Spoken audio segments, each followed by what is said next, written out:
From the Library of Congress in Washington, D.C. I will say that if you've read my book, you know that it's about a 10-year-old boy named Augie Pullman who was born with a very severe craniofacial difference, which makes him the subject of many stares and social cruelties, and an easy target for bullies. He's singled out because of what he looks like. But despite the unkindnesses that have been hurled at him his whole life, Augie himself is incapable or unwilling to resort to unkindness himself. Instead, he greets the world with the courage of his own inherent kindness.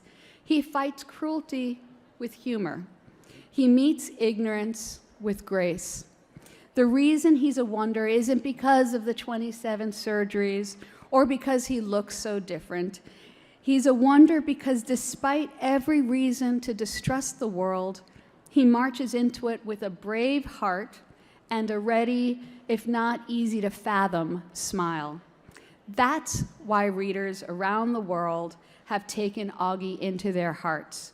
He reminds them that kindness is what makes people great. If Augie Pullman can be kind despite everything he's been through, if he can find that kindness within him, so can everybody. Let's see what else I can say from this speech. I will also just add, since I'm here in Washington, I am the daughter of immigrants. I'm a first-generation American. My parents didn't know any English when they came here. My first language, my mother tongue, was Spanish. I'm completely bilingual. And I'm the product of a public school education in a blue-collar neighborhood in Flushing, Queens. In fact, where my best friend growing up, Meg Medina, is in the audience here too. She grew up there as well. I will also add, I grew up a 15-minute drive away from where Donald Trump grew up. But we had very different childhoods and upbringings. I was taught by my immigrant parents to value art and literature.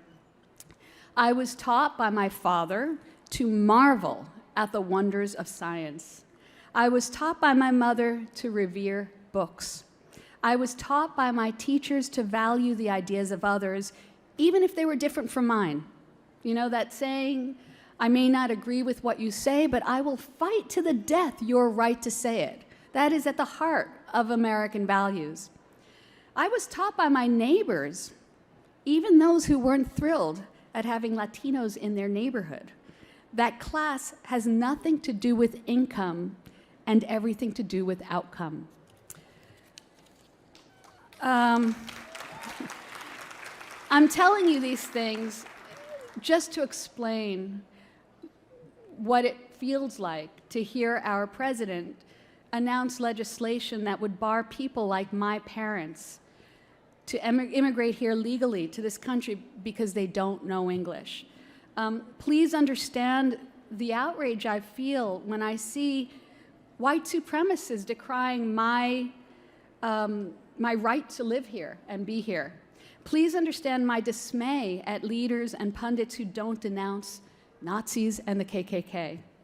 Please understand my disappointment in the people who say they love my book's message, but nevertheless defend policies that hurt real-life Augies. It's incompatible. I will tell you just a very, very small anecdote about a family that I've become really, really good friends with. They have a son who has Treacher-Collins syndrome, and when I met this boy, it's like I thought, oh my goodness, this is like Augie, a real-life Augie. He looked exactly the way I imagined Augie looks like. And during the healthcare debates of last month, I got this text from the dad, and he's like, I've been crying all night, because if this happens, you know, Nathaniel will lose. He's like tapped out. He's maxed out of his lifetime cap. I mean, I don't know what we're going to do. they're real life Augies. There are kids who are born with physical ailments who need and need us to fight for them. So how do we do that? Do we march? Do we protest? Do we write? And the answer is yes, yes, and yes. But more than anything, we vote. We have to choose kind. We have to vote kind. And I'm not talking about voting in national elections only. I'm talking about voting in local elections, voting for school board people who believe in science. I'm talking about voting for congressional people, state legislators who, who advocate and who will fight for the things that you want and believe in, because state government affects national government much more than we know. So with that, I will end and say I'm so sorry that I've turned this into sort of a sermon on kindness, but I just feel like if you give me, a pen to write about something, I write about kindness. And if you give me a soapbox to talk about something, I'm going to talk about kindness. So, so right now, we have 10 minutes. I'm happy to answer any questions you want. I'm happy to change the subject and talk about anything you want. Are there... Oh, there we go.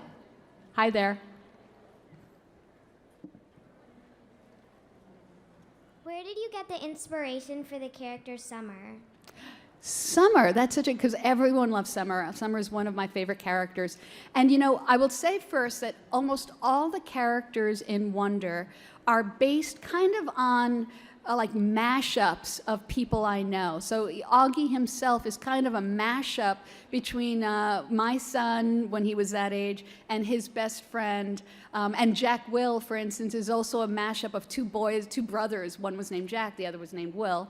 Summer is the only one that is actually based on a real little girl I knew who was named Summer, who was the nicest little girl I'd ever met. She was so sweet and kind, and I used to say to her mother, it's like, oh my God, she's so amazing. And the mother would say, I know. It's a, because, sometimes, we have kids and they're like better than anything we've ever like been able to do, raise. And this little girl, Summer, was truly a remarkable young lady. Next, yes. Hi, first off, I want to say thank you so much for your writing. Oh, thank you. I teach 5th grade and we read your book every year, and it's opened up so many conversations about empathy and compassion in our classroom, so thank you so much. Thank you so much. I wanted to ask you, what are some of the most inspiring actions you've seen children take after reading Wonder? I think for me personally, one of the best things about writing Wonder is hearing stories like that and just getting so many emails, unfortunately too many to respond to, of things that kids have been inspired to do after reading Wonder. I almost can't, everything from raising money at lemonade stands for Operation Smile to visiting hospitals that specialize in facial reconstruction for young kids. My favorite, though, came very, very soon after Wonder was published, where let's see how quickly I can tell the story. There was a little boy whose mother was the president of the Children's Craniofacial Foundation, and she has a blog. And her little son, Peter, was a big fan of Wonder early on, and he wrote a little guest blog post for his mom talking about all the ways he was like Augie Pullman. Like Augie Pullman, he had a facial difference. Like Augie Pullman, he needed hearing aids. Like Augie Pullman, he had an October birthday. Like Augie Pullman, he loved Star Wars. But then he said, unlike Augie Pullman, I've never had a standing ovation. Somewhere across the country, there was a class of 5th graders who were reading Wonder, and I guess they came across this blog post. And then they sent him, Peter, this little boy they'd never met, a video of themselves saying, Peter, we heard that you like Wonder, we like Wonder too, and this is for you. And then they filmed themselves giving him a standing ovation. That was when, I remember opening that email showing, I was still working in my office, and we all were like crying at that email. So I think that was one of my favorites. There have been so many, though, so it's been great. Yes? Did you get to meet Daveed Diggs? I did. It was so cool. And even more, my kids got to meet him, too, and they are huge Hamilton fans, and And it's so funny. Let me just say to all the grown-ups in the room, I mean, I was floored when I met Julia Roberts. For my kids, it was all about David Diggs. And also Mandy Patinkin, Inigo Montoya, you know? That was big. So, yes. Which is your Oh, sorry. I think you're next, yeah. Okay, so first, I just want to thank you for kind of an obscure reason. I first read Wonder when I was 11, and when I saw like the random little part about Via reading War and Peace when she was 15, that kind of inspired me, and I just finished it like a month ago, and it's the best thing I've ever read. So thank you very much for that. Thank you. Thank you. I am so thrilled to hear it. Isn't it the best thing ever? I read it when I was your age. People say, oh, is a 15-year-old going to read For War and Peace? It's like, I did. And it is so good. It's not hard. It's like soap opera stuff. I mean, it's like really, well, better than that. But it's really, really good, right? I'm so glad you enjoyed it. Yeah, okay, What's your favorite of Mr. Brown's precepts from the book? You know, I think my favorite precept, well, I guess if you have the choice between being right and being kind, choose kind. I would say that is probably my favorite. I will also say it's not in the original precepts, but it is one of Mr. Brown's precepts in one of my other books. Another precept I really love is be kind because everyone you meet is fighting a hard battle. And I like that because it reminds us that everyone's got a story to tell, and sometimes we just have to take the time to listen, you know, and be compassionate. So, thank you. Yes? I'm a parent volunteer in a classroom, and I first read Augie as a reading group volunteer at Glenwood Elementary School in San Rafael to the third graders. And of course, Augie and all the children touched me beyond belief, and I'm crying just thinking about them. But while we were reading the book, I kept wondering, where's the adult outside of the family? Where's the adult? Come on, somebody's got to jump in and help. And then Mr. Tushman came into the picture. So my comment/question is twofold. What can we do as adults to be more like Mr. Tushman? How can we get more Mr. Tushmans into our schools? There are so many schools that don't have that presence in the adult role models. And then, would you ever do a Mr. Tushman chapter, or have we had enough of him? I don't know. Oh, well, those are great questions. I think I love Mr. Tushman. It was very important for me when I wrote Wonder to make sure that the grown-ups in the book were decent, nice, good people, because I had noticed a tendency in some of the middle grade fiction and also like on TV shows and stuff to make grown-ups rather unhelpful, let's put it that way. And so, Mr. Tushman, to me, I have 5 minutes, so I'm just going to try to do it really quick. I would say before what I said about voting in local school boards, one of the reasons that's so important is because I think a lot of teachers would like to be more like Mr. Tushman. And I feel like they are not always allowed to. They spend a lot of time fighting political battles that they shouldn't be. It should be a humanist approach to education. And I do think that if we work a little bit more about sort of changing the school boards and the people that are kind of representing interests that really aren't in their children's best interest in terms of, again, separation of church and state and all that stuff. I think that there will be more Mr. Tushmans who rise and who will be able to meet the needs of these children. I think all adults should remember that we're not just parenting our own kids. We have to look out for other people's kids too.